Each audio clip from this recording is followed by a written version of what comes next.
3 of the September 1995 Wrestling 20 Years Ago podcast, taking a look at ECW for the month, including the full super show of Gangstas Paradise and a full hardcore TV review. Also do check out Volume 1 for all your WCW news, including the debut of Nitro, WWF in Part 2, and that's touching on In Your House 3 and Raw, and also have a special Volume 4 this month, talking about the UFC and the world of MMA in general. But kicking off Volume 3, I'm here with Bob Bamber. Bob, hello. Good evening, Del. And Chris Lacey. Chris, how are we? Not too bad, Del. Awesome to be back doing more ECW. That's it. Nice to have the band back together in ECW for that. Just over a 1 year anniversary of the christening of ECW. And without any more further ado, Bob, kick us off with the news, please. 1 year anniversary of the christening of ECW. What timeline are we on there? Well, we're just after it. September 95 and it was August 94, Bob.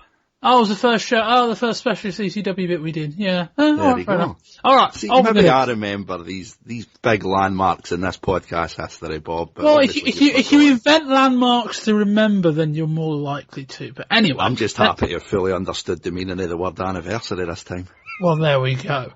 Let's move on. Cactus Jack's monster year of cutting great promos went into overdrive this month with interviews on 3 separate editions of ECW Hardcore TV that could and should be considered the best in the United States at this time by some distance. The freshly healed Cactus Jack cut promos citing World War II, wrestling legends like Dynamite Kid and Harley Race, before finally referencing a fan sign that said Kane Dewey in relation to Jack's son and Tommy Dreamer turning down WCW. And moving on from Cactus and Tommy Dreamer, a bit of a shock this month. Steve Austin, who was recently released by WCW earlier this month, showed up on Gangstas Paradise and also ECW Hardcore TV. That was on the September 26th edition, in a promo parodying Hulk Hogan as the Steve-A-Maniac. Austin, who spent no expense putting together his Hogan outfit, mocked Hogan before dumping off the bandana, ripping off the t-shirt and saying that he couldn't do this shit anymore. And elsewhere, to counteract last month's signings of Dean Malenko and Eddy Guerrero to WCW, Rey Mysterio Jr. and Psychosis from Mexico's AAA, which listeners may remember from last year's When Worlds Collide pay-per-view, they debuted at the Gangstas Paradise live event. And another debut was the tag team of Saturn and Cronus. They're the Eliminators, and they're managed by the returning Jason. There are rumours about the foreseeable future of Sabu. Despite Sabu debuting on WCW Nitro this month, given that its contract only runs through until Halloween Havoc at the end of October, it is not a certainty where he'll go next. Sabu will be working for Dennis Corluza at the end of October in New Jersey, and given that Corluza is perceived to be running ECW's direct rival, it's thought that any chance of Sabu returning to ECW are unlikely. And as of Gangstas Paradise, I also saw the reinstatement of on-screen Commissioner Todd Gordon. And there was a new tag team champion crowned. It was the Pitbulls, but we will have a full rundown of the Super Show later in the podcast. And the Pitbulls, they've already signed a rematch where they'll defend against the former champions Raven and Stevie Richards. That's going to be in a lumberjack match with special referees, plural, and Todd Gordon and Bill Alfonso. The lumberjacks for the match will be both 911 and Big Dick Dudley. It's the smaller news for the youth of the month now. Ian Rotten has reportedly quit the promotion after being disappointed about his payoffs. Too Cold Scorpio, for now at least, will not be joining WCW. And, as we will cover in our live event review, Gangster Mustafa missed the Gangstas Paradise live event after being taken away by an inner police truck after causing a disturbance at the hotel. While there were no lasting charges, he didn't return in time to participate in the main event of the show. So, just before we get to the live review of Gangstas Paradise, let's give you a quick run through TV-wise before the show took place. Start on the ECW Hardcore TV from September 5th. We've seen a quick match with JT Smith and his new Don, Big Val Puccio. The two came out to Italian music and a chorus of boos. Hack Myers is his opponent. He launches JT over the top, onto the top of Big Val. The two of them have a little ta-da, and Hack ends up winning the match via count out. The two of them get back into the ring. Hack gets in some quick offense, but then is force-fed colonies. We then see Paul E. dangerously. He's hailing the class of Eddy Guerrero and Dean Malenko from last month and requests the fans boo and throw inanimate objects. He's guessed at this time Bill Alfonso. Fonzie comes out, shares some bad news with the crowd. Todd Gordon has indeed been reinstated as commissioner, not only in Philadelphia, but any ECW show. But there is some good news from Fonzie. The choke slam has been banned. Paulie threatens to batter Fonzie with his cell phone, but Alfonso blasts him and Todd Gordon with the cell phone of his own. 911 comes out, tries to choke out Fonzie, can't hit the slam, but he does get a choke in before Big Dick Dudley comes out to make the save. Got some quick fan cam footage from Jim Thorpe, Pennsylvania. Get Mikey and Sandman, they're caning each other back and forth. New Jack actually stabbed Johnny Grunge with a broken beer bottle at a live event, and Mustafa beat Rocco Rock. We get Stevie Richards and Raven stealing a win in the Pit Bulls, and then we've got a brilliant promo from Cactus Jack talking about his Uncle Willie, who fought in World War II. Well, I guess the last you left Cactus Jack, you described it as a catatonic state. And certainly there's been a lot of questions for my actions, and I understand because you never met Uncle Willie. And at this point, Tommy Dreamer, I can sense you looking at my arm, wonder what happened to Cactus Jack. And yes, there's been rumors circulating around, and well, Tommy, this is what happened to Cactus Jack. This is what happened, and this is the result, but it's really not that big a deal, because the doctors have assured me that on second-degree burns, there will be some discoloration for some time, but really no permanent scarring. Which is more than I can say for my opponent, Terry Funk, who weaseled his way out in an ambulance, screaming and crying like a little baby, with his third-degree burns. And the irony did not escape me, that the man who stepped into the ECW arena with a branding iron and sizzled his name on my chest is the one who walked away with the permanent scars. And that one match signified to me that I was in Japan the king of the death match, which I guess in ECW would make me the king of the hardcores.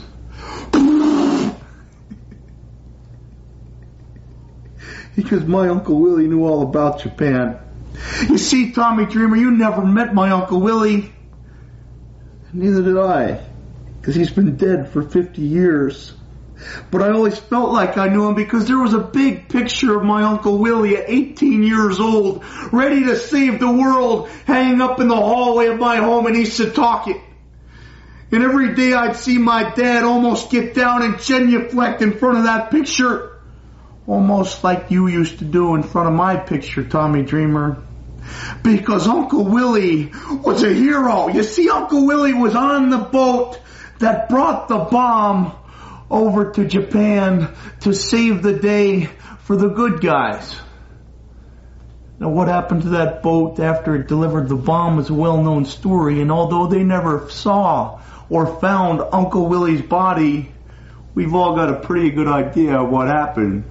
Dun, dun, dun, dun, dun, dun, dun, dun, dun. But we rest assured that my Uncle Willie died a hero. That is, until I made my way to Japan, to Hiroshima, and saw generations later, walking in the Peace Park, the pictures of people with flesh burning down their arms, the flesh hanging off their bones. Let's hear it for the bombing of innocent children. USA! USA! Let's hear it for the bombing of helpless women! Willie! Willie! You see, all my life I saw people whose idea of suffering was to kick back on that last six-pack until the next welfare check came in. And they say we bombed those nip bastards! They were human beings! You sons of bitches! And you killed them. So I went back to my dad and I said, Dad, I hope that Uncle Willie died a painful death. I hope they ate him good. I hope they swallowed his spine if he even had one. That baby killer!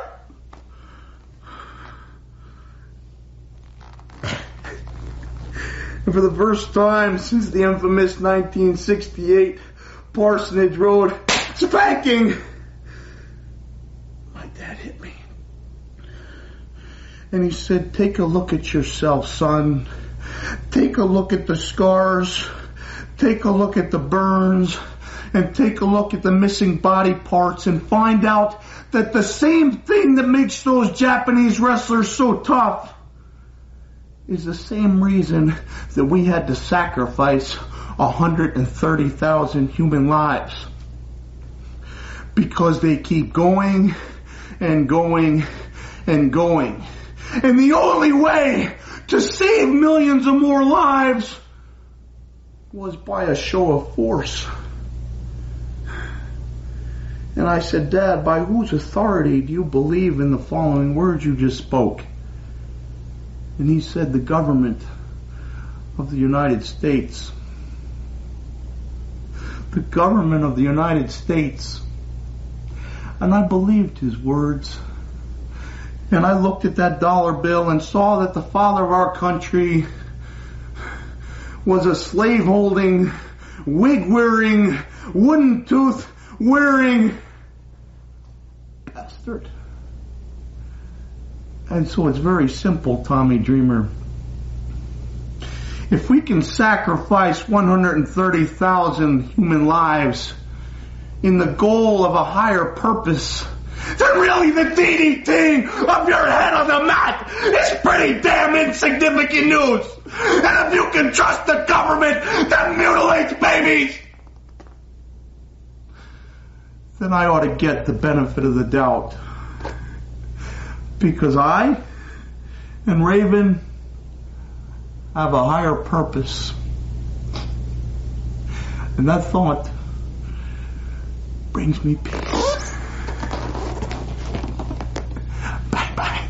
And on to September 12th edition of Hardcore TV, we've got Joey Styles building up the ECW debut at the Gangstas Paradise event coming up at the weekend of Rey Mysterio Jr. and Psychosis. We get the Pitbulls putting out the challenge to Stevie and Raven in a double dog collar match, and they do advise if they lose the match, they will split up. We get Tommy Dreamer taking on Dudley. Tommy hits a superplex after crotching Dudley for the win. Dreamer goes to the outside, brings in Sign Guy Dudley, also blast him with a chair before DDTing him on it. Get a quick Taz promo, no fancy video, no hoopla. He's just a blue collar guy and he wants to kick Too Cold Scorpio's ass. And talking to Scorpio, we've got the Steiners with Taz at ringside going up against Scorpio and a mystery partner, none other than the returning Chris Benoit. Crowd's pretty hot for Rick and Scott. Scorpio wary of Taz on the outside and the Steiners outpower Too Cold and Benoit. Benoit goes for the pin when Scorpio wants the tumbleweed. The two of them almost come to blows after a kind of miscommunication. Too Cold super kicks Rick, hits Benoit and gets suplexed as a receipt. The Steiners finally manage to bury Benoit with a DDT after some fightbacks from the former Pegasus Kid. We get a final build up to Gangstas Paradise. Public Enemy and Gangstas promos, Sandman and Mikey wrap it up. And we do have yet another, as Bob alluded to in the news, it's an absolute 5-star classic promo from Cactus Jack talking about Tommy Dreamer. Is he ignorant? Does he just not care? And he gives a bit of a warning with regards to some of his hardcore icons. Tommy Dreamer, Tommy, what is it with you? Is it ignorance or apathy? And he said, Cactus, I don't know. I don't care. Bye-bye! When you are an ignorant person, Tommy Dreamer, you're a very ignorant little boy. Ignorant and selfish. And I don't know which one bothers me more. Because you stand there and you try to drape a banner over the name of Cactus Jack and say, here is the original hardcore wrestler. Only shows just how ignorant you really are. Because you're not even close.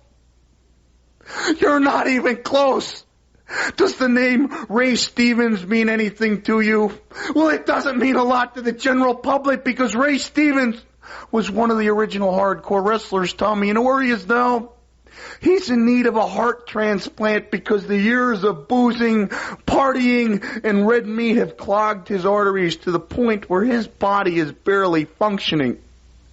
But he can't get that transplant because he doesn't have the money. Harley Race has been a millionaire several times over, and his body lies broken, and his spirit lies battered. Why? Because he was a hardcore wrestler. How many of you have dialed up the Dynamite Kid and said, "Kid, thanks for the dives onto the concrete floor. Sorry to hear that you don't have a pot to piss in or a window to throw it out.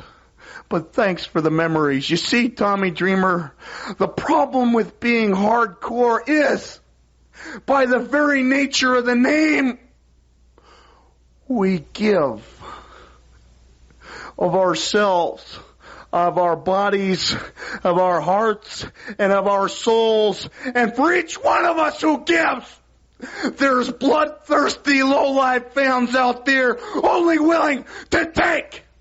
How many of you shed a tear for Eddie Gilbert? And if you did, was it not just to feel sorry for yourselves that you'd never see Eddie showered in blood anymore? So Tommy Dreamer, the fact is this: get off the trip and answer my phone calls. Raven has given you an out. Don't you understand? You've got the perfect excuse to just walk away. And Raven is allowing me to do that to you, because I'll tell you something, Tommy. To do what I did for you in that ECW arena and DDT you on the floor just proves to me how much love I really have in my heart. Because you gotta love people an awful lot to be willing to do what I did for you. So Tommy, I don't mean to yell. I don't mean to get upset, because I like you and I only want the best for you. And that's why I'm saying, don't make me take this on a public forum. Forget all those losers. Answer my call, because he who lives and runs away returns to fight another day. So, weeks 1 and 2 for Hardcore TV are now in the can. We now go into the live Super Show. It's Gangstas Paradise. Bob, if you could please fire us off with the results. Bull Payne defeated the Broad Street Bully by pinfall. The Dudley Brothers, Dances with Dudley and Dudley Dudley, with Big Dick Dudley, Chubby Dudley and Sign Guy Dudley, defeated Chad Austin and Donnie Allen by pinfall. Hack Myers defeated JT Smith by countout. The Eliminators, John Cronus and Perry Saturn, with Jason, defeated the Steiner Brothers, Rick and Scott and Taz by pinfall.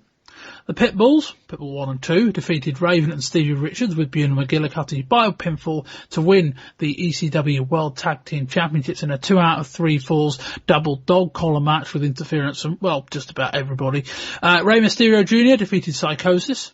And in the main event, Mikey Whipwreck and the Public Enemy, Johnny Grunge and Rocker Rock, defeated Too Cold Scorpio, New Jack replacing Mustafa, and the Sandman with Woman by pinfall in a 6-man tag team cage match. Thank you very much, Bob. It's nice to have you two guys, as I said earlier on, back on board for ECW. First you've really seen and recorded in the last couple of months. Bob, what did you make of the show overall, just coming into it? Would you think's kind of noticeably different? How do you feel it went? I'm not sure there's anything noticeably different. I mean, you know, they filled in the wrestling spot, which I think is credit to Paul Heyman and his contact list, that in losing Eddie Guerrero and Dean Malenko, they were able to, I don't know what notice, but they were able to get in Rey Mysterio Jr. and Psychosis from Mexico, but they filled in that gap in the middle very nicely. And yeah, it was nice to get back to the craziness of ECW. You know, the undercard, it was not much to speak of. It was one of the more insignificant Steiner Brothers matches I think we're going to see. But those final 3 matches, I mean, all offered kind of completely different things, but were all equally as significant and chaotic in their own way. Totally agree. Chris Lacey, thoughts on this? It was a show of 2 halves. The first half, pretty much, you could miss. You're not going to miss a lot by not seeing it. But that, as Bob was saying, those last 3 matches, you know, the Pitbulls and the Stevie and Raven, Ray and Psychosis, and the 6-man cage match at the main event, were ECW in its finest. You had good wrestling, you had crazy violence, and you had weaponry. Everything from an ECW show. Exactly. I don't think we could sum up better, and I don't think there's going to be any spot prizes for kind of working out the ratio that we're going to do with this show and reviewing it from first half to second half. But nonetheless, we'll fire away. It's going to be the Broad Street Bully, Hitman Tony Stetson going up against Bill Payne. Payne takes charge earlier on. Hitman manages to fight back. Couple of chair shots. They get outside for a kind of brawl on that side. Some of the fans with chair shots. We get an attempted back suplex to the Bully on the ring announcer's table, but the legs of the table give out. We get a DDT to the half-folded table and then back into the ring. We get a nice dig for Joey Styles telling fans to try and kind of keep account of the broken tables and maybe try and compare it to screwy finishes in WCW for the month. We then get Bill Payne. Bill Payne goes back over to Tony Stetson. He's armed himself with a chair. The Bully gets sat down on the chair and Payne hits him with a running tackle into the guardrail. The Bully attempts a low blow back in the ring, but Payne rakes the eyes before draping Hitman back outside over the guardrail. Back in the ring, we get Tony Stetson blasting Bill Payne in the head twice with a soda can, a low blow. Payne manages to get a superplex, which kind of quietens down to an extent the youth both suck chants with the crowd, but they sense the end is nigh. We get a very nice downward face buster for Bill Payne, and that's on the Bully as he drapes from the top rope for the win. Pretty slow start, Chris. I don't know about yourself. I never really thought much of this. What about you? It wasn't great. The one highlight was, as you said, Joey Styles mentioning if we would have more broken tables or screwy finishes from a WCW pay-per-view. And also a nice wee shout out to Jim Ross as well. Yeah, but it was just one of those of I can have Rotten's back, please. That'd have been more interesting than this. Well, no, you can't. One of them's left. But well, Bob, what did you make it? Yeah, not much to add really. Opening match for the, it was a difficult match to get into when the crowd just really didn't give a shit. Chanting bullshit and you both suck. There was a nice little spot on the outside where one of them sets for a pile drive and then turns it into kind of a crotch onto the guardrail, which I thought was quite nice. But other than that, the less said about this match, the better really. Not to say it was awful, just that it was completely insignificant. Especially with what we're coming on to later on. So without any more further ado, we'll go back on to the next match. It's going to be Bad Chad Austin and Donnie Allen. And as Bob said earlier on, they're going up against DW Dudley, Dances with Dudley, and Dudley with Chubby and Big Dick on the outside. Chad and Donnie play rock, paper, scissors for who starts off the match. There's then a clothesline trade-off with DW. He gets Chad down before doing his war dance a la Tatanka. Dudley then says he's the only real Dudley in the clan, as both his mum and his dad were both called Dudley. You can make it that way you will. Near fall for Dudley, who tags in DW. Donnie gets in as the sign guy. Dudley cheers him on. Dudley takes Chad on the outside with a chair. DW gets a count in the 2 count inside the ring. Bad Chad's night doesn't get any easier as Big Dick pummels him on the outside with his wood, i.e. crut. Stares at the lights for the 3 count. Another debatable contest, Bob. I mean, I think there's a run in this Dudley gimmick, but the match itself, I think, especially Chad and Donnie Allen these days, I think they do feel very kind of 93 Eastern Championship wrestling. Obviously, ECW's moved on. I don't know what you think. Yeah, you've also got the other side where they just seem to, 5 Dudley members. It's a lot to take in, or they haven't really kind of developed any of those characters. Another match where I didn't have a lot written down for. It wasn't, it was a kind of quite a hard match to pay attention to. You've got kind of Chad Austin and Donnie Allen, 2 guys you don't particularly care much about. And then this new kind of group of guys who you don't really know a lot about. It combined to be a very, very forgettable match. Chris, I tell you, I just thought it was pretty lackluster. What about yourself? It makes 3. Match was pretty much nothing. But I am quite intrigued by the concept of the Dudleys. The patriarch of the family, Big Dick Dud or Big Daddy Dudley, going around putting it everywhere, and he's a lad, isn't he? That anyone can come into this group, put a pair of dungarees, glasses, and some tie dye on them, and they've got instant story for someone new coming in. Whether it's got long term legs can go for a while, who knows? But as a concept at this point, I quite like it.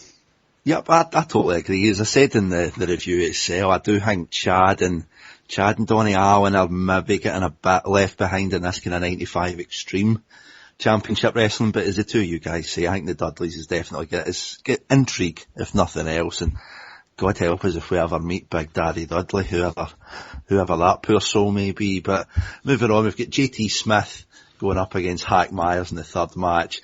Start really noticing at this point on the live tape that the cameras are really getting a bit smarter with some quick edits in the middle of the matches. Really helps play up the crowd involvement in this match, and from here on it just got that bit better for a show. We've got the usual and shit chants going on as usual. We've also got a bit of wrestling at the start with Hack locking in a headlock into a hammer lock. JT reverses, Hack gets a drop toe hold, and then JT gets a side headlock. The fans get on top of JT and his ongoing bad luck gimmick as he misses another over the top drive to the concrete, and then get a quick cut up to the bleachers. Smith setting up a pile driver, but Hack reverses into a back body drop down the stairs. Hack gets in some offense for some loud Shah chants. We got another cut to JC. He's on the second turnbuckle, but when the fans get on top of him again, the former fan favourite takes a tumble to the outside of his own volition, collapsing through the table.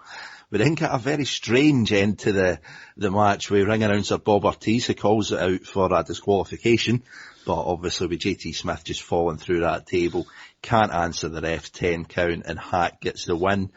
Chris, best match so far, I'd say easily for me. We get the JT Smith gimmick's pretty good with the bad luck. The fans were into it. Hack's over as usual. Thought it was pretty decent. You saying it was the best match so far is one thing that it was, but it still wasn't great. Well, true.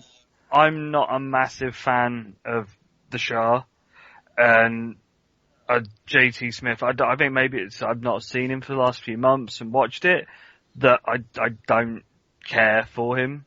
You know, it's one of those matches where it's two guys that really have no sort of interest in, that haven't hooked me in the match. Bob? Yeah, you're right in saying it was the best match of the three, but that says very little. I kind of like what JT Smith's doing at the moment in terms of, not hiding or not kind of shying away from those shit shouts. So I think if you're him, I'm not really sure you've got a choice. There was a great moment in the match. I don't know whether it was deliberate or not, but he goes to stand on the second rope and then slips off.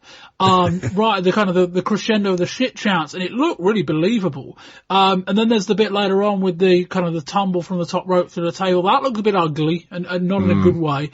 But yeah, they're pairing these two guys off in the sense that they're both there, and I think these two are probably more valuable as opponents as they are as opponents for other people. But that's really where the praise ends.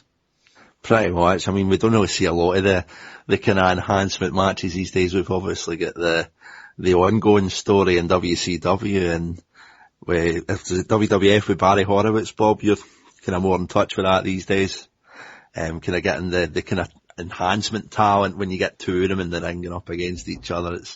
It's maybe not as good as you would expect, but we've got time now for the first half main event of the evening. It's going to be the Steiner brothers, Rick and Scott. They're teaming up with Taz, and they're going up against Jason and the Eliminators.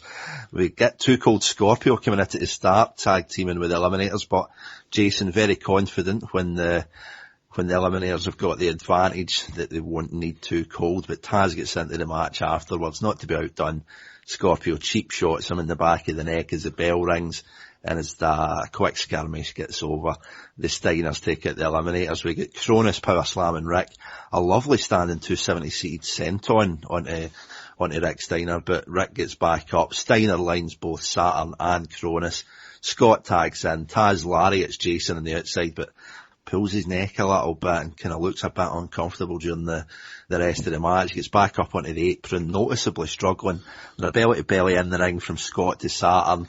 There's then a top rope belly to belly by Rick to Saturn, but Jason breaks up the fall at 2.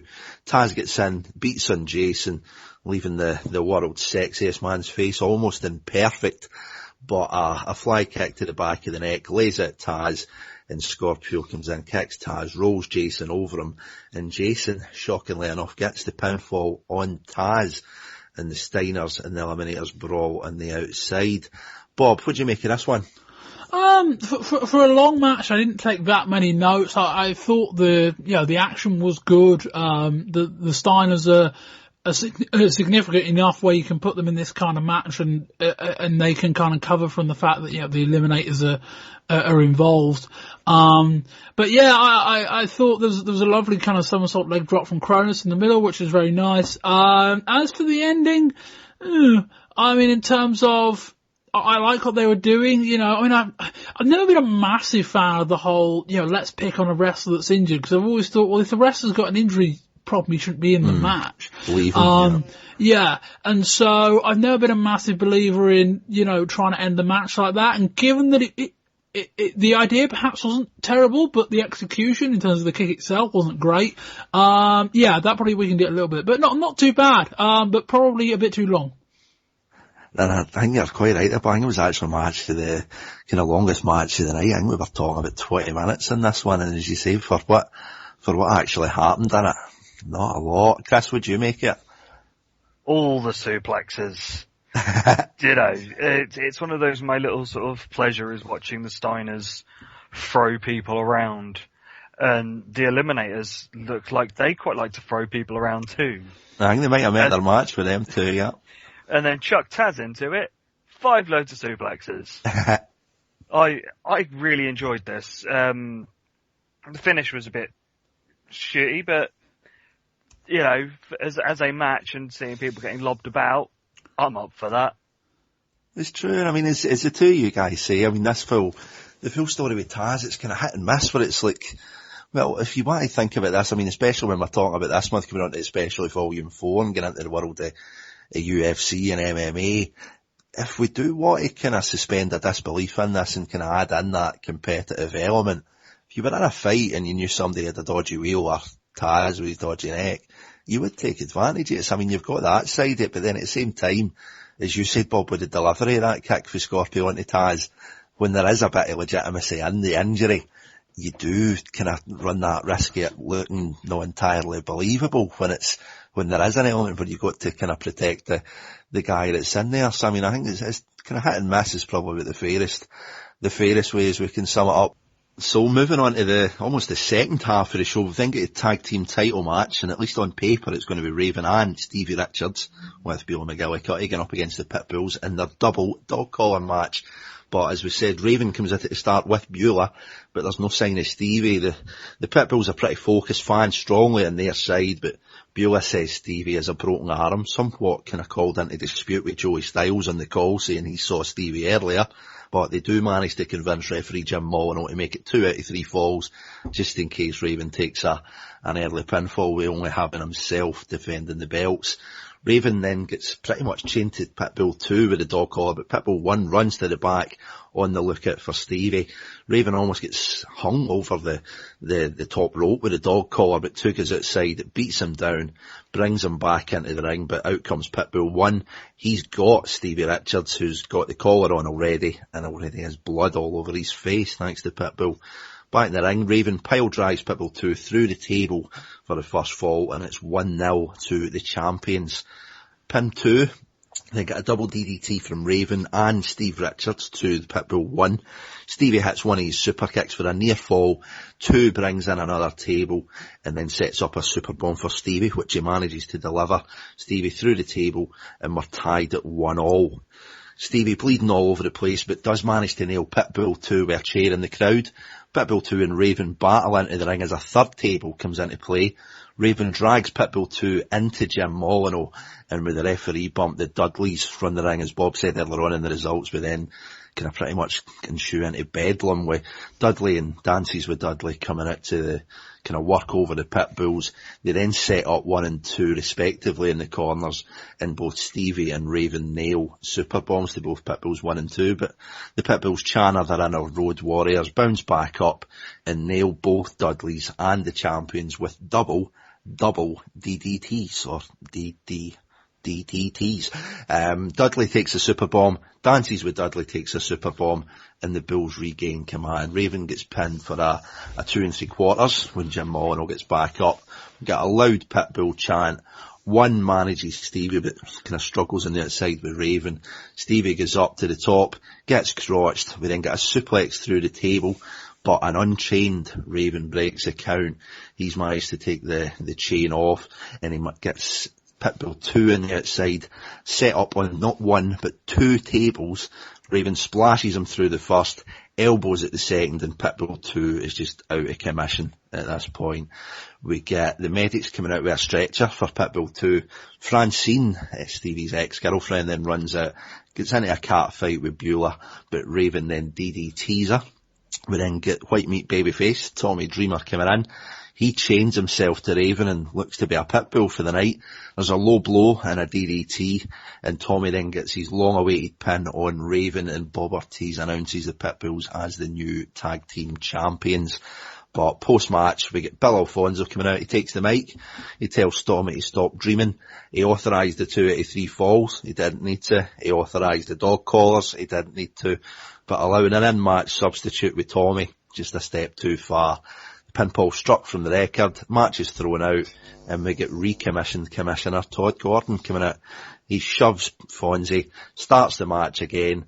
We then get Big Dick Dudley, just to continue the bedlam.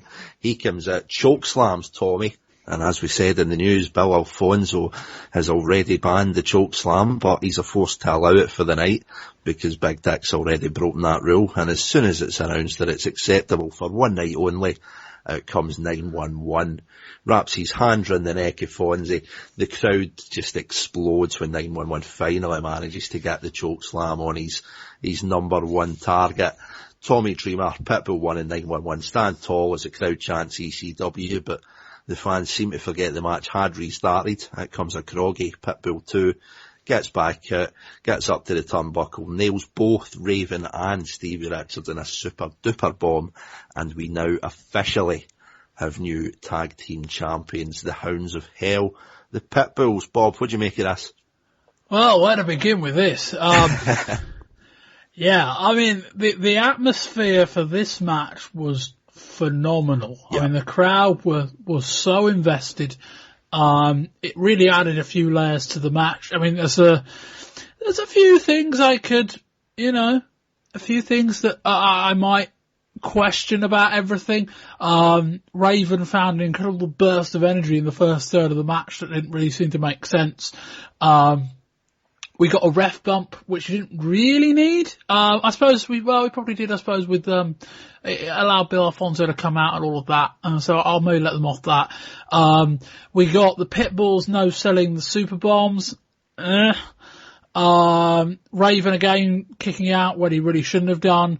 And then the bit with the ether with, Joey Styles has got some incredible nostrils to pick up on that smell. God, I think I even missed that out. Such was the bedlam in this. I missed this kind of rag soaked with ether to choke them out, yeah. Yeah, and, Joey Styles, who, in kayfabe at least, is in the bird's nest, behind the camera or next to the camera. About 3 seconds later, he goes, "That's ether." I'm like, bloody hell, this is Bobby. That's a potent bottle. Bobby Heenan levels of bollocks that. But no, I mean, for all the faults, the atmosphere was fantastic. The action was really good.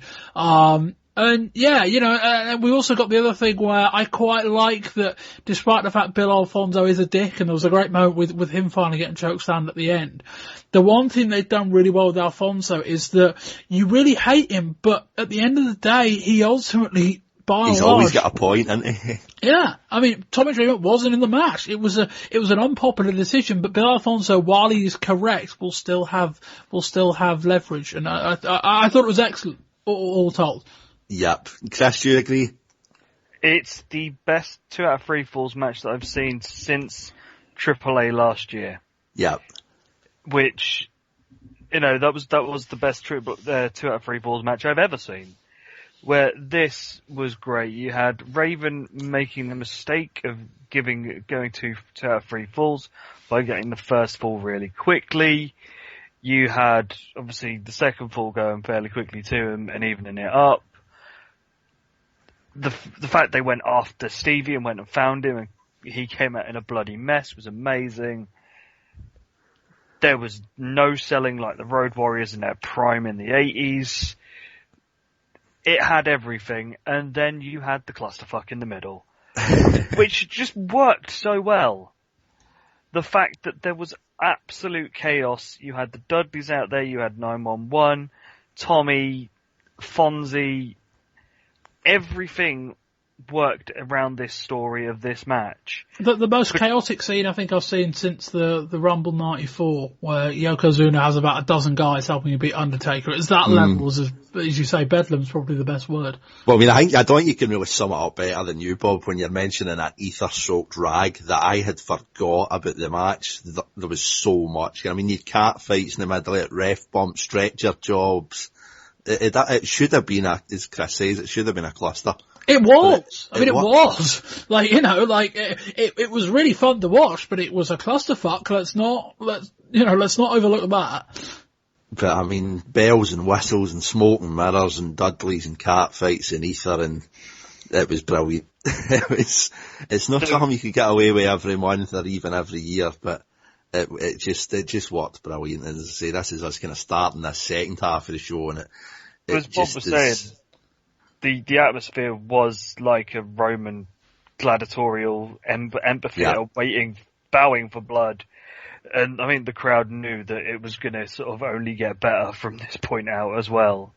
Well, that's it. And I mean, kind of going on for this, how can you follow that? Well, it's ECW. They know what they're doing with booking a card, at least in the second half, if I'll be told. We've then got the debuts, much hyped in Hardcore TV the week before. It's Rey Mysterio Jr., and he's going up against Psychosis. And kind of a bit unsettled, maybe kind of last year, as we heard last month for Dean Malenko. A lot of these debutants coming in, maybe not knowing what to expect with Philadelphia and ECW when you hear the jungle drums, especially for a tape trading community or a torture and observer readers. They don't quite know what to expect when they're coming in here, but very, very warm reception for the both of these guys at the start. We get quite a slow pace to start for Psychosis, as he's really kind of making that size and power advantage count, but Mysterio Jr. picks up the pace, amazing counters for a hammerlock into a snapmare.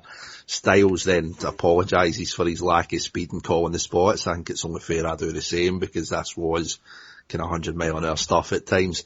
Psychosis takes stock on the outside, playing up to the Rudo aspect of his character, or a Mexican heel. He gets back into the ring, tries to drive Rey into the turnbuckle, succeeds, then drills knees into the back, and the little man's down. And a beautiful Styles calls it a frisbee slam for Psychosis. I'll give him it, because I don't know what I would call it, but he laps up the heel heat for the crowd. Mysterio Jr. then hits, and it was actually perfect Hurricanrana and a near fall for a pin attempt.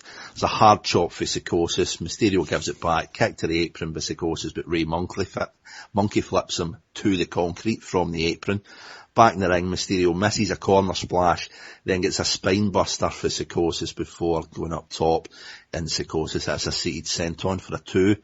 There's a power bomb for another. The Rudo then bumps his gums at John Finnegan's count speed. Psychosis goes for a suicide dive to the outside, but Mysterio blocks it with a chair. Then got a spinning moonsault from Psychosis. A nice dig for Joey Styles, telling fans if they can help him out a little bit, call up the Hardcore hotline and tell him the name of some of these moves, but Vince McMahon and Eric Bischoff maybe not bother, as what a manoeuvre won't cover it. So Psychosis jumps the guardrail, tries to get away from Mysterio. Mysterio fakes it a suicide dive, does a lovely bit of acrobatics through the middle ring ropes, and then hits a springboard plancha from the top rope over the outside, over the guardrail, and lands perfectly on Psychosis. The fans just explode at this point.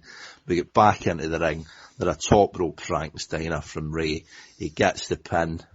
Brilliant match for me. Lacey, I'm going to start with you, because we did AAA last year with some standouts for that. Benoit we've seen in the ECW. Eddy Guerrero we've seen in ECW. Art Barr, sadly, is no longer with us. But Christ, Art Donovan. Well, I was going to say Art Donovan. Maybe it could have been a bit fairer trade between Art Donovan and Art Barr if we still had the American Love Machine with us. God love him, but I think next tier down we definitely had standouts with Rey Mysterio Jr. and Psychosis. Chris, it was just brilliant to see this on an American stage for me. Yeah, we said at the time when watching AAA that these two were both the youngest guys on the show and had massive amounts of ability, and we were looking to sort of going, we both said we could see something definitely happening with these two. Yeah. And it finally happening is great. And it not being in that form where it was a 6-man tag and there was lots of moving parts. So to see these two dance with each other. Because that's what this was. This was lucha dance at its best. You know, there was counters and counters and reversals to things that shouldn't be getting reversed. And even there was a hardcore element. There was a chair shot in there just to cheer up the hardcore fans. And I'm massively happy that this is here and we're going to get to see it. Whether that'll work with some of the other guys in there, if they have to go, you know, I can't see Ray and Sandman working too well. But if they're going to bring other luchadors in as well... I'd be keen to see them try. It would be different. It would definitely be different to see, you know, Sandman and, say, Rey Mysterio try and put something together. But, you know, I'm happy to see that the lucha style is finally in the States.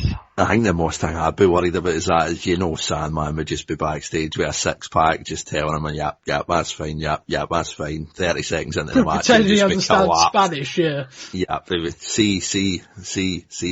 And you know, he'd just be kind of gassed within 30 seconds. But as you say, boys, I mean, it was just, I mean, the kind of worries that we've got with maybe Psychosis and Mysterio Jr. working with anybody else. I mean, the last rivalry would have seen that these two are, as Bob said earlier on, pretty much replacing as Malenko and Guerrero.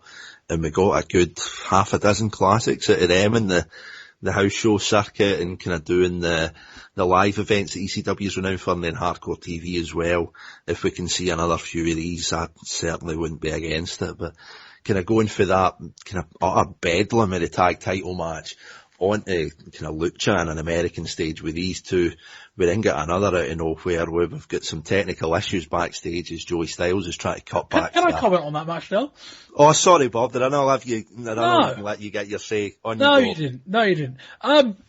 Rey Mysterio is fucking phenomenal. Yeah. I mean, I don't want to take anything away from Psychosis, but my word, I'm never going to see a Hurricane Rana as good as that again. It was literally perfect. There's no other word you could describe it. A lot of Hurricane Ranas kind of like tail off towards the end. Like Mysterio's got quicker. I hit it, like, bridged it all kind of, you know, cinched up into the pin. I went, fucking hell. That was good. And then we've got, we saw this with Mike Whitrack, I think it was last year. We've got the great kind of geography of how the ECW arena comes together. So when they've got kind of the wide angle shot, and you've got the guy diving from the top rope over the guardrail into the crowd, there's this kind of very 2D shot, and because the lighting's not very good, like Mysterio does the somersault plancha, and he kind of disappears halfway through, and then just kind of disappears into a sea of fans as he kind of lands on Psychosis. That was fantastic. This was excellent, in terms of, you know, Chris says maybe how will it work with others? I suspect they won't, is the long story short. I mean, I don't know there's anyone on the roster that could run with these guys at the moment, even close. And I mean, it was a bit of a Freudian slip in the middle, Bob, as you pulled me up for mentioning Art Donovan. But talking about Art Donovan last year at King of the Ring in WWF, we saw Roddy Piper fight for the WWF title. He was 40-year-old at that point. These two guys aren't 40 between them. I think and another reference on Art Donovan, like a lot of really kudos to Joey Styles for giving it a good go. I mean, you know, he was out of his depth in the same way that, you know, Eric Bischoff and Vince McMahon are out of their depth, but I think we can give Styles a pass on what happened here, and he tried his best. He did. I don't know that there are many US speaking commentators that could have done as good a job as he could. Exactly, and I mean, it all just came together brilliantly, and as I say, it's something that if we're going to be seeing in the next few weeks and months, I'm more than happy to do it. And dare I say, I think the last time we kind of had this kind of almost talent nouse for ECW, Bob, you might be able to refresh my memory, but I think it was Terry Funk that pulled it a couple of months ago, and out of nowhere we get Rick Steiner coming in for his debut in ECW I think it was Sabu, wasn't it? Yeah, it was the full Sabu in Japan. Funk was the whole thing with Mikey Whitrack and Mick Foley teaming up about it. That was last year, and then this year it was Sabu and kind of double booking his sell in New Japan, and then they pulled it Rick Steiner out of the back pocket. Now we've lost Guerrero and Malenko last month, but Paulie's done it again. He's just kind of phoned into Conan and Triple A, so I need a couple of guys. Up come probably two of the brightest young stars in the world at this point, and as you say, just getting them an American stage just makes it all the all the better. But as we were alluding to before, I rudely cut off Mr. Bamber. Kind of technical issues backstage. Joey Styles is trying to kind of get a camera to cut to a dispute in the locker room, surprisingly enough, with the Public Enemy and the Gangstas. 2 failed attempts with cameras getting cut off by the brawl in the locker room. Joey decides to get there with his own cameraman, try and capture the action. Johnny and Rocco get kind of hustled outside at the back entrance, and we just turn 90 degrees and we see none other than the former stunning Steve Austin. He's just got an amazing take on Hulkamania. He just kind of shows his comedy chops, Austin. A great rip on Hogan, dressed in the yellow and red.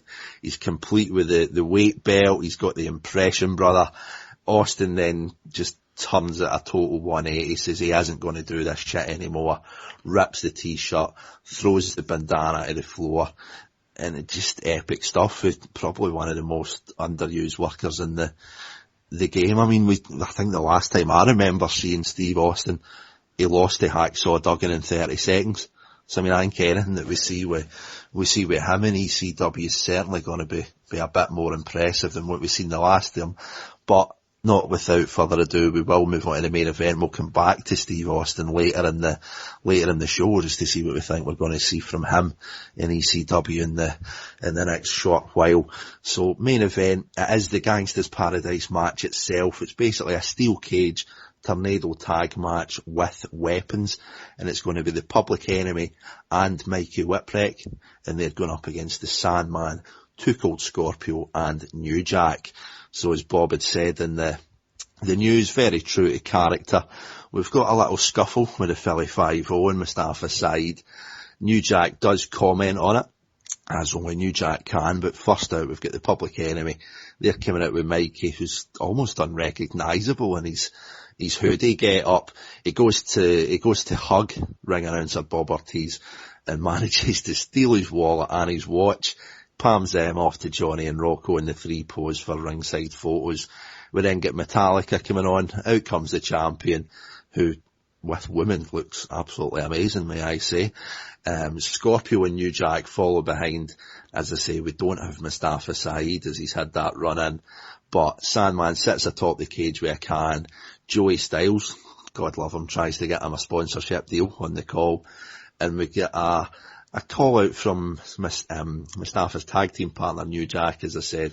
He talks about having to come to this quote-unquote motherfucking rat trap to fight these quote-unquote pussy motherfuckers.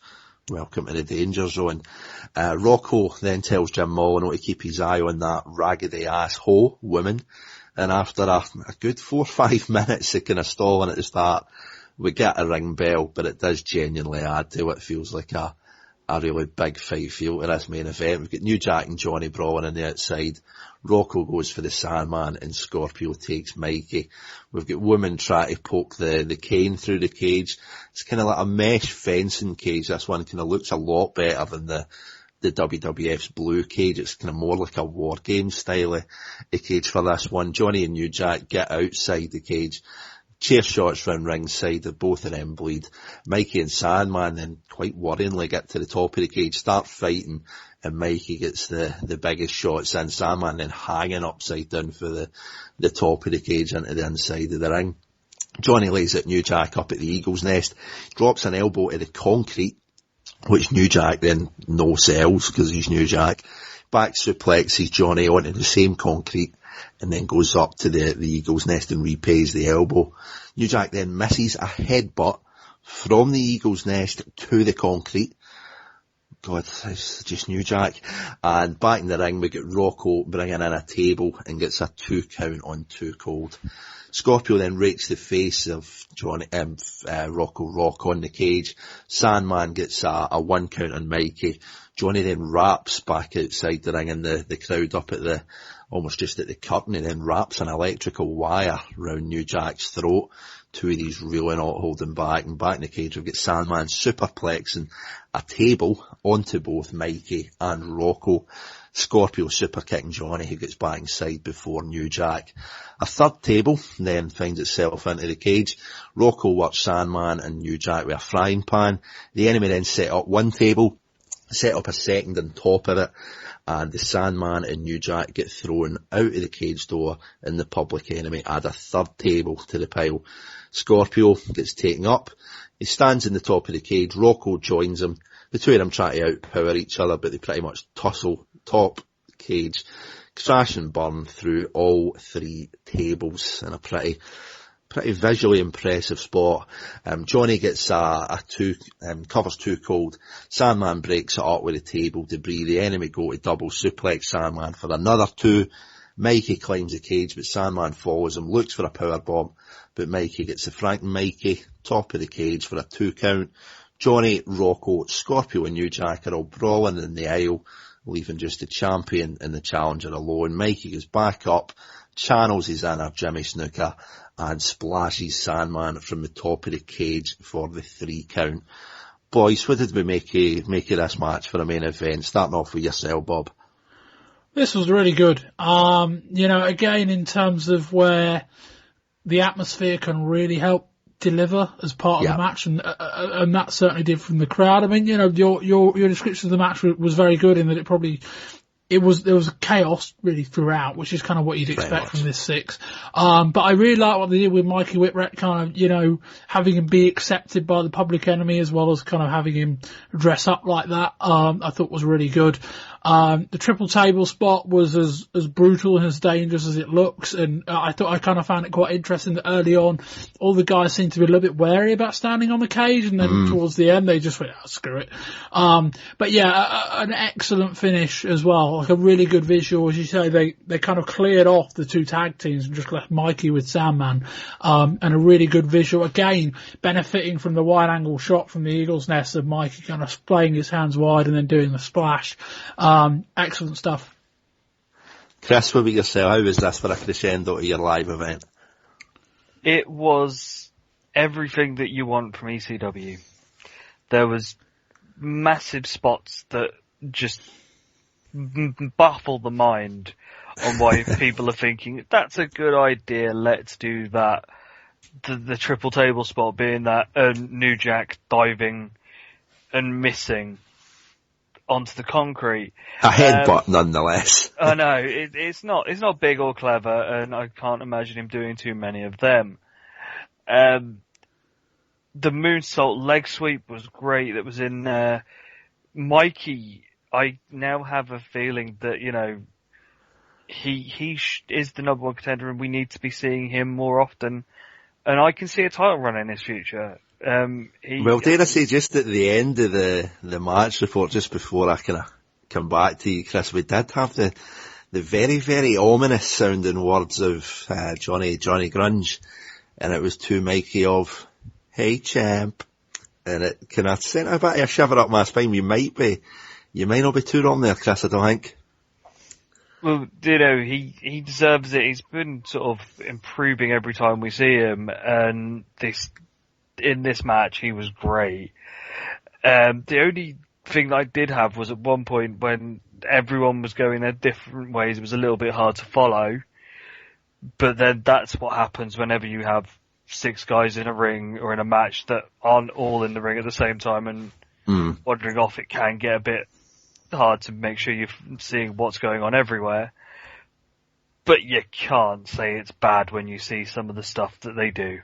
Exactly, and I mean, just on that note, Chris, thoughts on the overall show, and please, if you could, a score rating out of 10. As we said at the beginning, it is a definite sort of tale of 2 sides. The beginning bit, not so great. The second bit, awesome. Definitely go out your way and watch the last 3 matches. You need them in your life.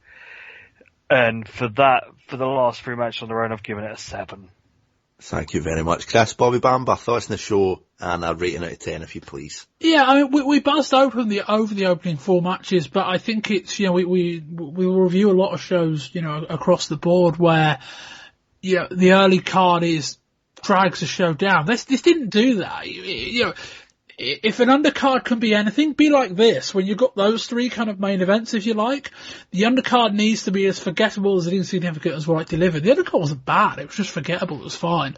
And three excellent matches in very different ways. I gave it an 8.5 out of 10.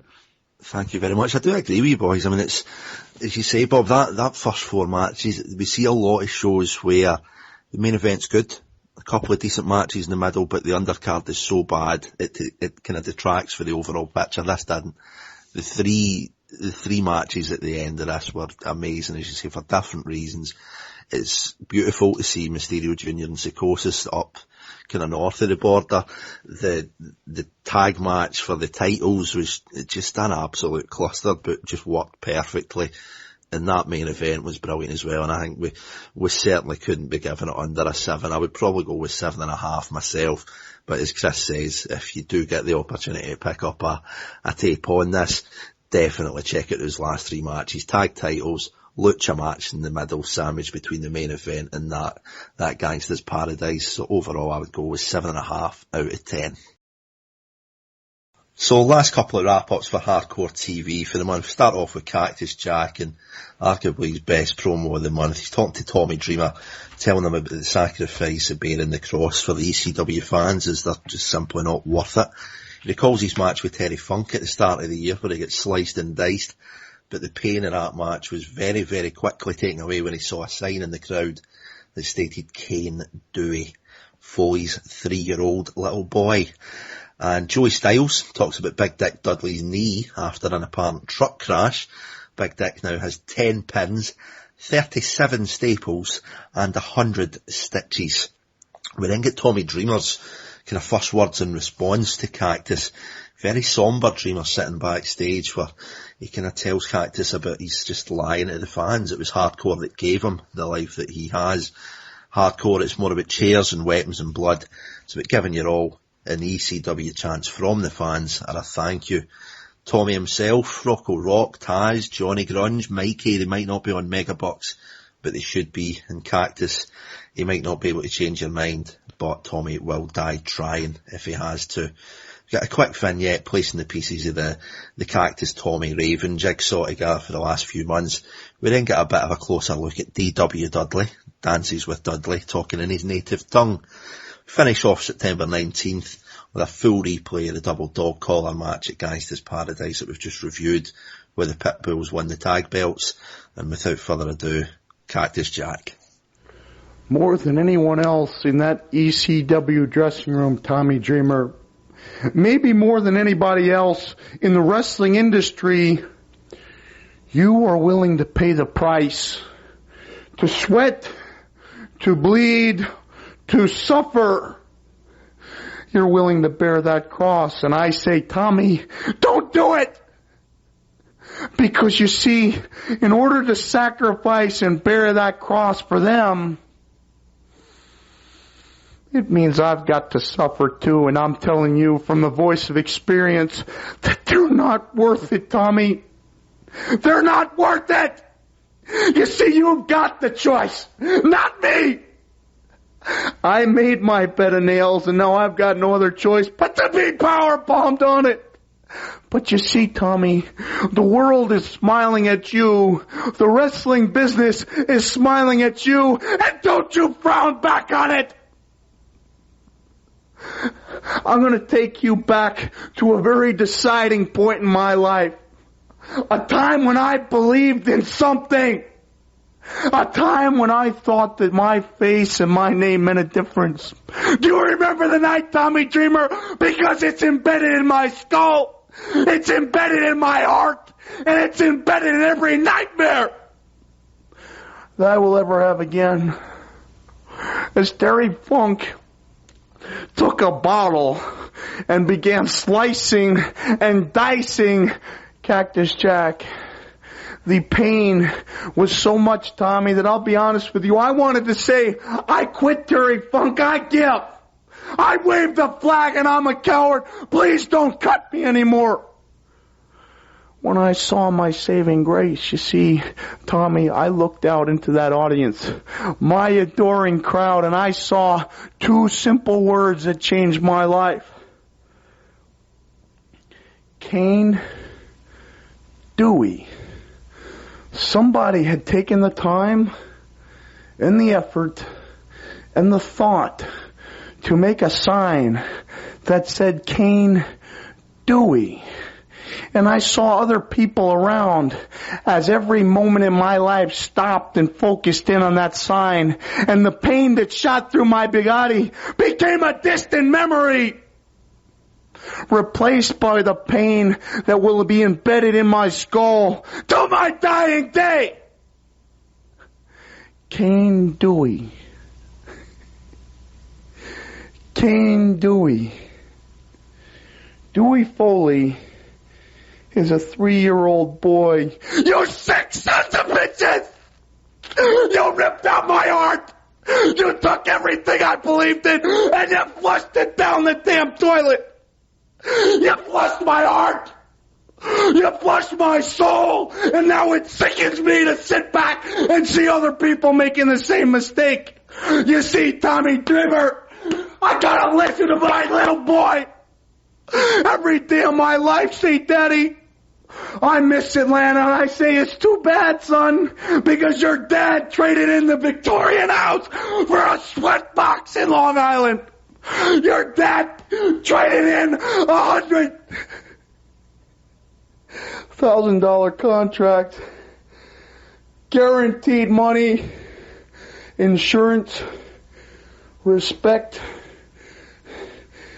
and the name on the dotted line of the greatest man in the world to work for a scumbag who operates out of a little pissant pawn shop in Philadelphia. You don't expect me to be bitter. Tommy, when you open up your heart, when you open up your soul, and it gets shit on, it tends to make Jack a very mean boy. And so I'm saying to you, before I take these aggressions out on you, to look at your future and realize that the hardcore life is a lie, that these letters behind me are a blatant lie, that those fans who sit there and say, he's hardcore, he's hardcore, he's hardcore, wouldn't piss on you if you were on fire, you selfish son of a bitch. But I want you to understand, Tommy, and though he's hurt you time and time again deep in his heart, Raven wants you to understand that the hatred I have in here is not for you. No, far removed. You see, Tommy, I'm not doing this because I hate you. I love you, man. I only want the best for you, but when I hear that WCW called up your number and you say no, thank you, well, it makes my blood run cold. As cold as that night in the ECW arena. And so I have got a moral obligation. You see, Tommy, I'm on the path of righteousness. And righteous men wield a lot of power. So if I've got to drag you by your face to that telephone call and dial collect and say, hello, Eric, it's me, Cactus, and though I know I've burnt my bridge and I'll never be taken back with open arms, I've got a wrestler here who will gladly trade in his ECW shirt for a pair of green suspenders. And Tommy, just think of that sound in your ear when Uncle Eric says, welcome home, Tommy Dreamer. Welcome home. I love being right. And last TV of the month, September 26th, we'll pick up where we left last week, with the afters of last week's Double Dog Collar match with Raven, Stevie and the Pitbulls, with just the full and utter bedlam shown for what it was. We then cut backstage to the Pitbulls, who then managed to brag that they've got the championship belts from Raven and Stevie, but they've also took Francine, Joey Styles announces the rematch for this next month, and it's going to be Stevie and Raven going up against the new champions, the Pitbulls, for the titles, and it'll be both referee Bill Alfonso and Todd Gordon refereeing a lumberjack match next month, and it'll be the Lumberjacks 911 and the recently injured Big Dick Dudley. We then get a promo from a morbid Raven and an almost teary Stevie Richards, and we get another rematch between JT Smith and Hack Myers. JT Luck's bad luck just continues as ever, showing that table spot at the end for the count out win at Gangstas Paradise. And we get Scorpio mocking Taz as he's got the TV title, and he says Taz's ass is grass and it's going to get smoked. Last up, we just get a full replay of Rey Mysterio Jr. and Psychosis from Gangstas Paradise, and the Sandman talks backstage about how losing to Mikey, even in a non-title match, left him embarrassed, and Woman says Mikey will never be the man that he could be, or the man that she could make him. We've got people going on, we've got a fight going on. You're Steve Austin! You know, that's where you're wrong, Mean Joey, because Steve Austin doesn't have what it takes to get it done in the ECW, brother. I was never allowed to reach past mid-card status in the WCW, brother. So you know what, dude? I looked at the greatest heavyweight champion of all time, brother, and I knew that I had to save my friend. I had to take the vitamins. Brother, I had to start training again. I had to get my mind right to do what it takes to get it done in the ECW, dude. Now let me tell you something. I've been saying Steve-a-mania! Oh, bro! I'm a Steve-a-mania! Let me tell you something, dude. The Steve's just here. Steve-a-mania threw a run wild on the ECW, brother. Steve-a-mania. I'm taking the vitamins. I'm saying my prayers. I'm not gonna do this anywhere, not even in ECW, because there's no way this lame ass is going to get the job done anywhere.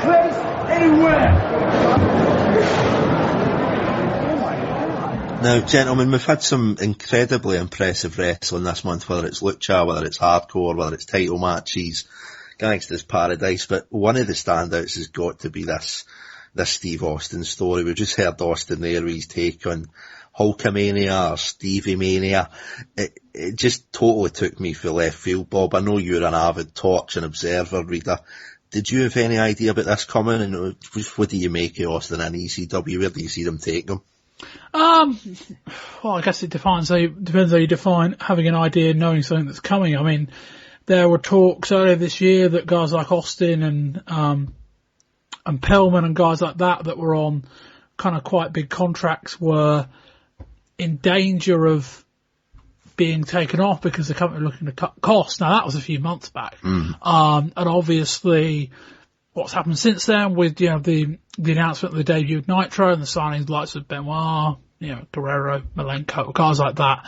Admittedly on much smaller contracts, 90 days, 120 days, not these big significant deals the guys like Austin and Pillman signed.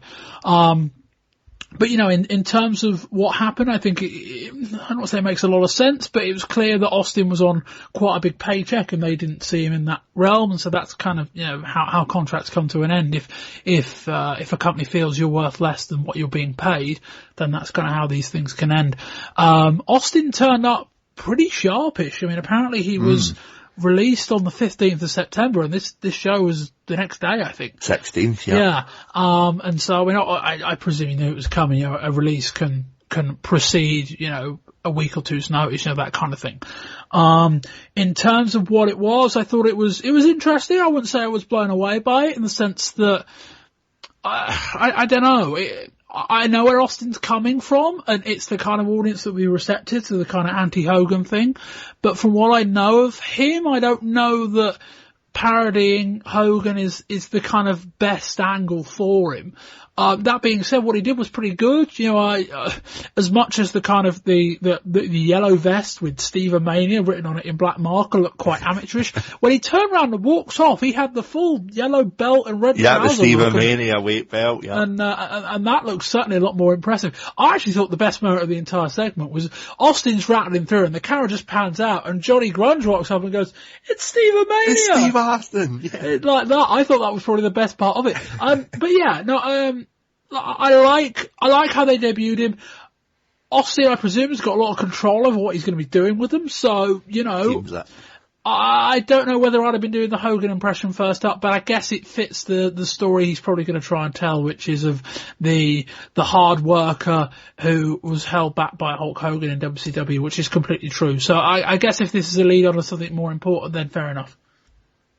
Very, very well said, Chris. I mean, I know looking back at Austin and WCW, I mean, he's never really had, dare I say, that big push, for want of a better term. I mean, we've kind of seen him early 90s, he was sitting with a mid-card title. We've seen him mid-90s, he was sitting with a mid-card title. There was never really any kind of big development with him. I mean, he showed flashes of this kind of almost comedy style he's got. I mean, I think the one that I kind of remember most was his run against Dragon, when he was going up against Steamboat for, I think it was the US title at the time before he lost it to Duggan. And it was like, kind of, you'd see him in the match where Ricky Steamboat's kind of almost out cold and he's waving Steamboat's hand to the camera and kind of talking to the audience at home. I mean, I think he's got that side to him, but where do you see Steve Austin going with that, kind of getting rid of the shackles of the stunning gimmick and the kind of valleys and the shimmery kind of gowns coming out to the ring? Where do you see Austin? Do you think it is this comedy side, or do you think there is going to be something more long term with this?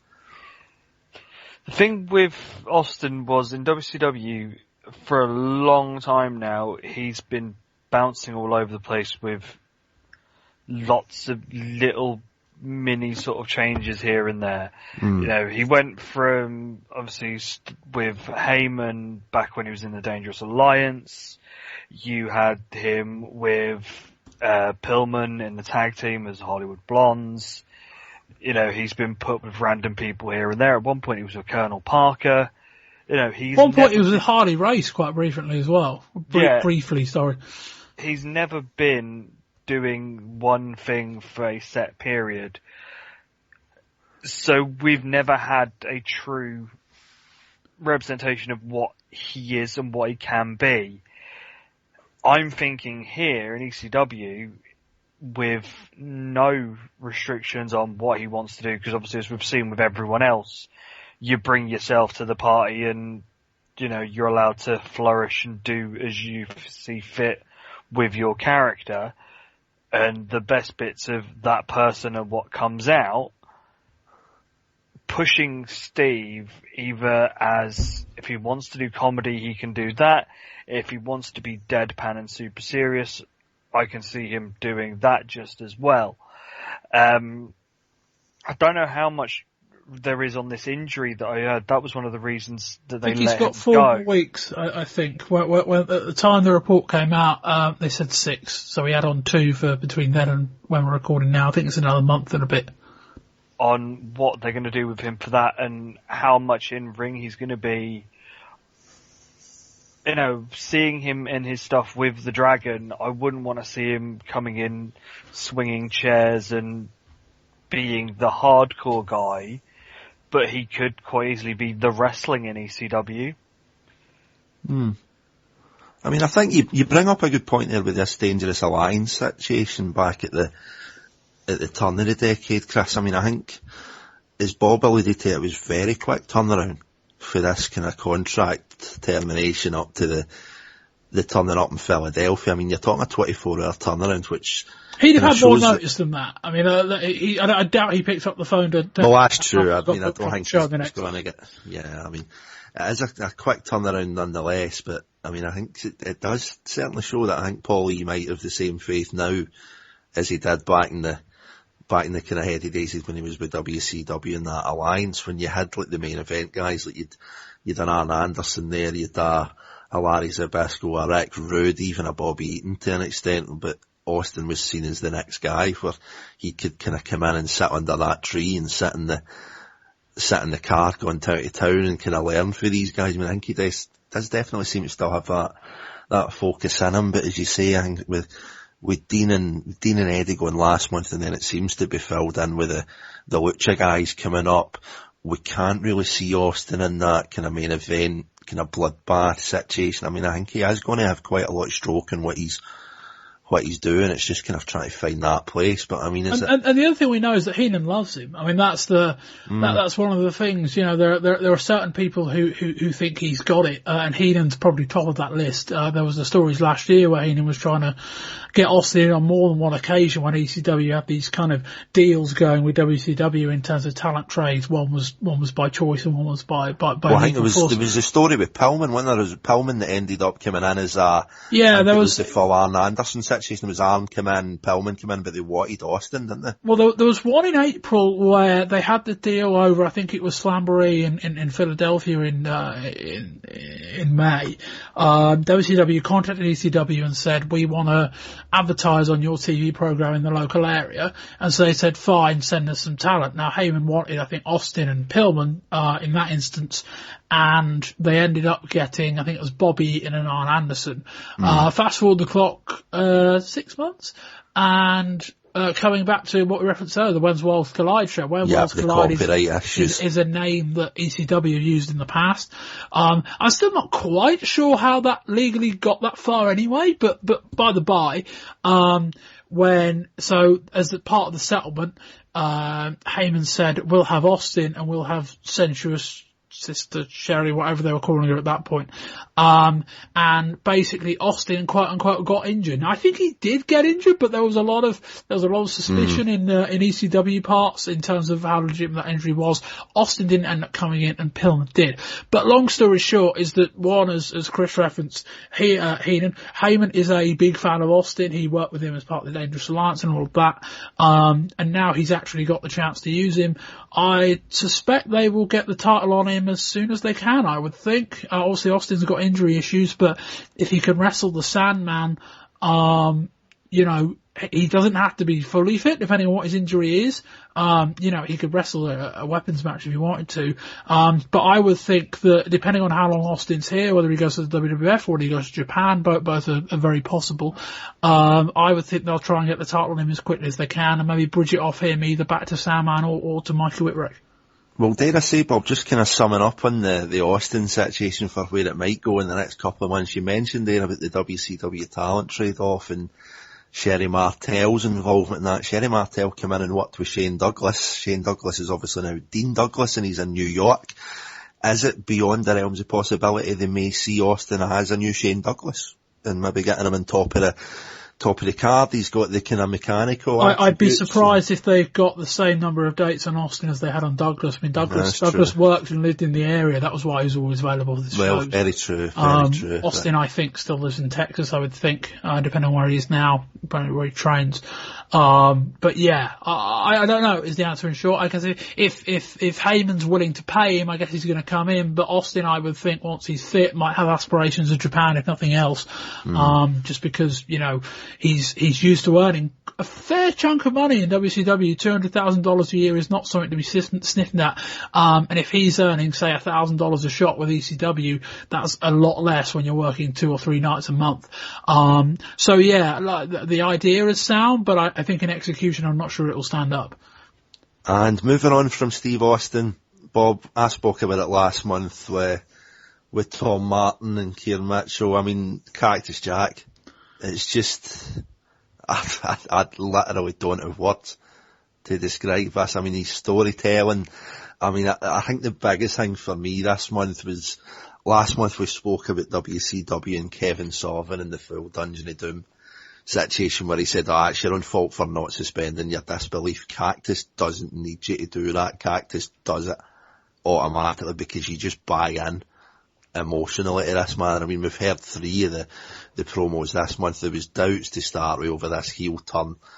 What do you make of Cactus Jack for the month of September, really, but just as a year for this guy and the stories that he's been telling, whether physically in Japan or ECW, but most importantly, just these promos that he's been cutting this month. What's your thoughts on this man?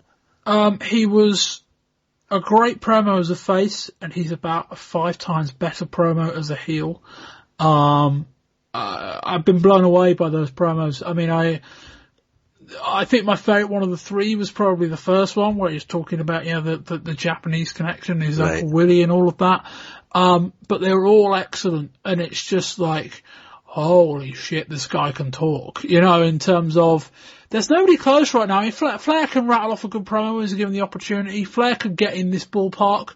It was a question I was going to ask about comparisons, but dare I say it'd be a very short list. But Shane Douglas wasn't cutting these level of promos last year, as good as they were. And nobody else is close. Like, Flair's the only guy who I think is capable, if he had the motive and the program to do it in. And Cactus Jack's just reading these off. You know, there's no interviewer, there's no audience, it's just him sat down in the case of the first promo in his pajamas. There's just him stood in front of an ECW board just talking, and it's phenomenal. I mean, people who got this far on the show will have heard them all, so I don't really need to say much more. You know, you'll have heard them, you'll know how good they are, and it's just the culmination. I say the culmination, it's not the end. It's just the continuation of what he's been doing, really. In December, there was that great promo in December with Tommy Dreamer, and I think month on month, I think every month we've had a Cactus Jack promo plugged in. And like there was a temptation of mine just to open the show with 20 minutes of Cactus Jack promos. It didn't really make sense to do that, but we could have done.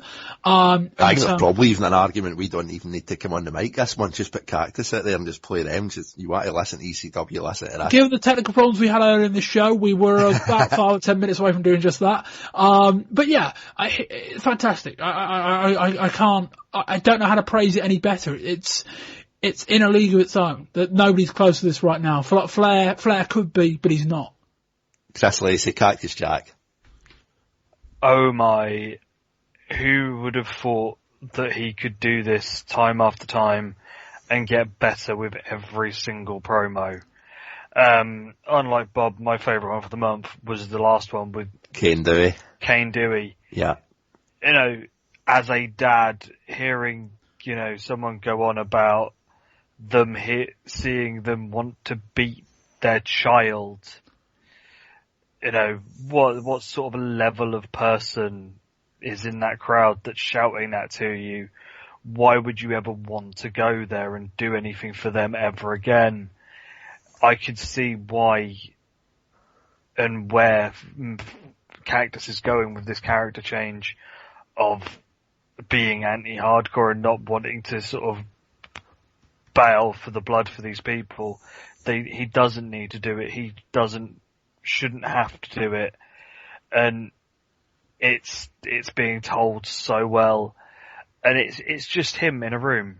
There's no prompts. There's nothing to feed off. It's just him monologuing, and it's just amazing.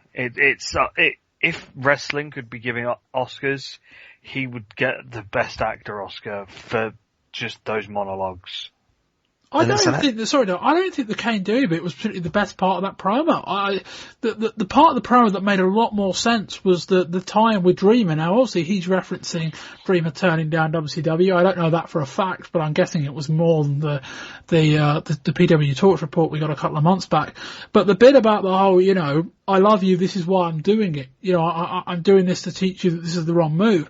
The story of that promo, I don't think it was the Kane Dewey part. I thought it was the whole bit of, you know, I was there, I was getting that paycheck, and you know, I've since left, and you know, and it tied into his kid, but his kid was a setup for the bigger part of the promo. I mean, these are all like, you know, we joke about the mini movies from '93. These are all mini stories. These promos, I mean, they're ridiculous. Sorry to cut you off, Dal, but I just want No, Tommy, I do agree with the both of these, and I think it's a very, very interesting point that Lacey brings up with the full.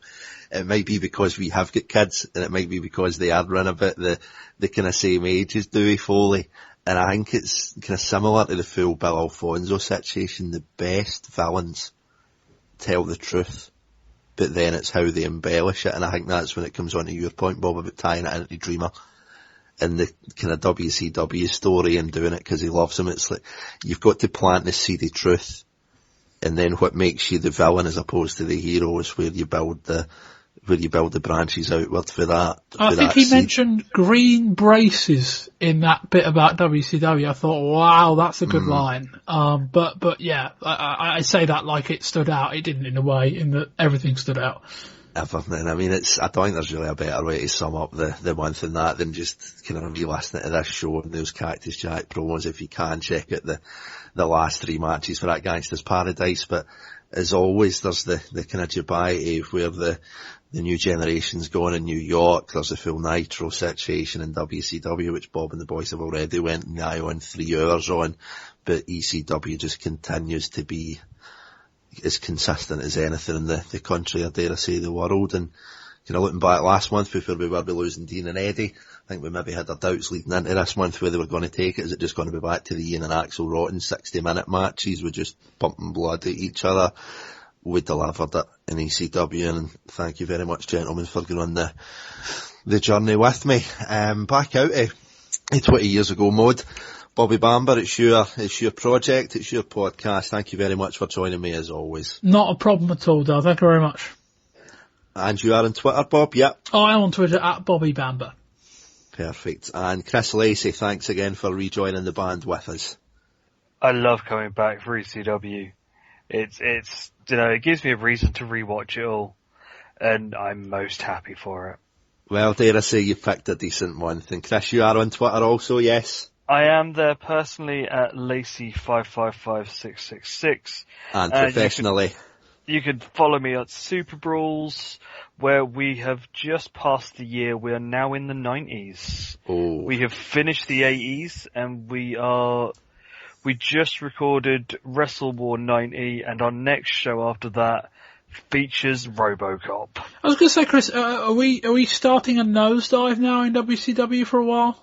No, 90 seems to sort of carry on from the goodness that was the back end of 89. I think there's still the remnants of Crockett there, and then it's going to be about 18 months or something before you start declining. It's about 91 where it starts to take a bit of a dip. So Halloween Havoc Chamber of Horrors aside, obviously, Lacey, that was a masterstroke. Well, there is that, of course. El Gigante was robbed. But, when the main tagline for the next show is the fact that RoboCop's there. I've got the Yeti next month. I'm giddy with excitement. We've got Halloween Havoc coming up. I think you'll find that's the Yeti, Bob. The Yeti, yeah, you're right. But yeah, I'm looking forward to following kind of Super Brawls from when it really starts to decline, because we kind of catch it. I mean, don't get me wrong, there's a lot of shit in WCW since we started this product, but we kind of catch it as it's starting to come out. But my perception with having seen Battle Bowl 93 and some of the stuff prior is that we're into a proper kind of lean period in WCW in the early 90s. Yeah, you get sort of a good sort of 8 months of decentness, and then it does start to tumbleweed down. But, you get to come and join us when we get to Battle Bowl. Super excited. And there we go. I also found out today, looking ahead, there's another Battle Bowl in 96. Not as a pay-per-view, but as part of a pay-per-view. There's a Battle Bowl tournament. I think it's at Slamboree 96. I hope that one doesn't scar you as much as 93 did, Bob. It can't be any worse. It cannot be any worse. At least, mercifully, there are other matches on that show. But yeah, go on, Dale. We'll start. Well, you're tempting fate there for a big decline in kind of your ambitions there, Bob. But we'll see that when it comes. As I say, thanks very much, gentlemen, for rejoining the band in Philadelphia with us for Bobby Bamber and the Wrestling 20 Years Ago podcast. I am Del Muir. I am on Twitter at Del_Muir. And you can also check out the Wrestling 20 Years Ago website. It's wrestling20yrs.com. Give us a like on Facebook. Give us a follow on Twitter. Do sign up to the newsletter. It will be once a month, highlighting the best of blogs from the website and also the shows. Subscribe to the RSS feed and pick us up on iTunes if you can, and give us 5 stars and a review. And for Bobby Bamber, the Wrestling 20 Years Ago podcast, thank you to Chris Lacey. I am Del Muir, and until next time, goodbye.